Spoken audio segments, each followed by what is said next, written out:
একটা কাবিননামার কারণে আপনার বিরুদ্ধে ফৌজদারি মামলা হইতে পারে, দেওয়ানি মামলা হইতে পারে, এছাড়াও অনেক ঘটনা আপনার জীবনের সাথে ঘটে যেতে পারে। আজকে আপনাদের এই ভিডিওর মাধ্যমে সচেতন করব, কাবিননামায় আপনাকে যেই বিষয়গুলো লক্ষ্য করতে হবে, মাথায় রাখতে হবে এবং তারপরেই স্বাক্ষর করতে হবে। কোথায় আপনি স্বাক্ষর করার আগে নজর দিবেন, দেখে নিবেন একবার যে ঠিক আছে না ভুল আছে। আজকে সেই বিষয়টা নিয়েই কথা বলবো। ভিডিওটা অনেক বেশি গুরুত্বপূর্ণ হতে যাচ্ছে। আপনার যারা বন্ধু আছে সামনেই বিয়ে করবে, তাদেরকে এই ভিডিওতে মেনশন করতে পারেন, তাদের কাছে শেয়ার করতে পারেন, আপনি টাইমলাইনে শেয়ার করে রাখতে পারেন।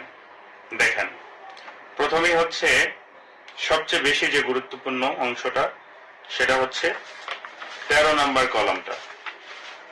13 নম্বর কলামে কি থাকে? দেনমোহরের পরিমাণ থাকে।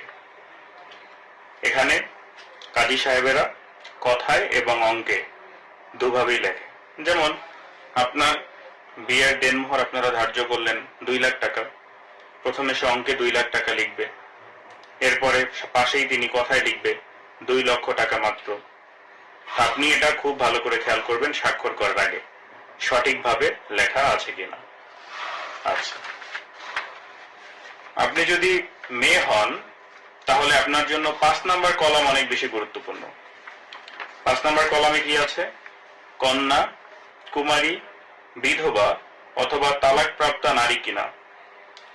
আপনি আপনার এর আগে তালাক হয়েছিল কিংবা আপনার স্বামী মারা গিয়েছে, সেই কথাটা যদি আপনি এখানে উল্লেখ না করে আপনি নিজেকে কুমারী দাবি করেন, এই 5 নম্বর কলমে জাস্ট কুমারী শব্দটা লেখার কারণে আপনার বিরুদ্ধে কিন্তু ফৌজদারি মামলা হইতে পারে এবং এজন্য অনেক বড় শাস্তি কিন্তু আইনে আছে।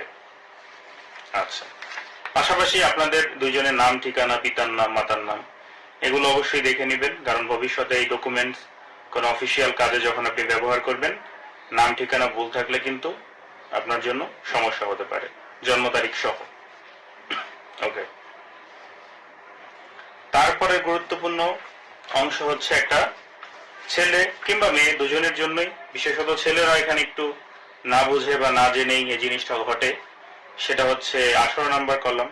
এই কলমে উল্লেখ আছে যে আপনি তালাকের ক্ষমতা দিয়েছেন কিনা এবং যদি দিয়ে থাকেন সেটা কি শর্তে আপনার স্ত্রীকে দিলেন সেটা। তো এটা কিন্তু আপনারা দিতে বাধ্য না, আপনাদের ইচ্ছা, চাইলে দিতে পারেন, না চাইলে নাও দিতে পারেন, কিন্তু আমাদের দেশের কাজীরা কিন্তু না জানিয়ে ক্ষমতা দিয়ে দেয় এবং লিখে দেয়। এর মানে বিয়ে করেন আপনি, কিন্তু তালাকের ক্ষমতা দিয়ে দেয় কাজী লিখে আপনার গোপনে, এরপর আপনি সেখানে স্বাক্ষর করে আপনি দিয়ে দিলেন, ব্যাপারটা এমন হলো আর কি। আচ্ছা, 17 নম্বর কলম গুরুত্বপূর্ণ। এখানে আপনি কোনো বিশেষ শর্ত যদি থাকে সেটা আপনি দিতে পারেন। আপনাদের সম্পর্কে যদি বিশেষ কোনো শর্ত আপনারা রাখতে চান, সুন্দর কিছু রাখতে চান, দিতে পারেন, কিন্তু না জানার কারণে অ্যাজ ইউজুয়াল কাজীরা নর্মালি নিজেদের মতো করে লিখে দেয়। তবে আপনি চাইলে আপনার এই ডকুমেন্টসটাকে আরো বেশি সুন্দর করার জন্য আপনি এখানে বিশেষ শর্ত রাখতে পারেন, আপনাদের ইচ্ছা। আচ্ছা, এরপরে 21 নম্বর কলম গুরুত্বপূর্ণ একটা ছেলের জন্য।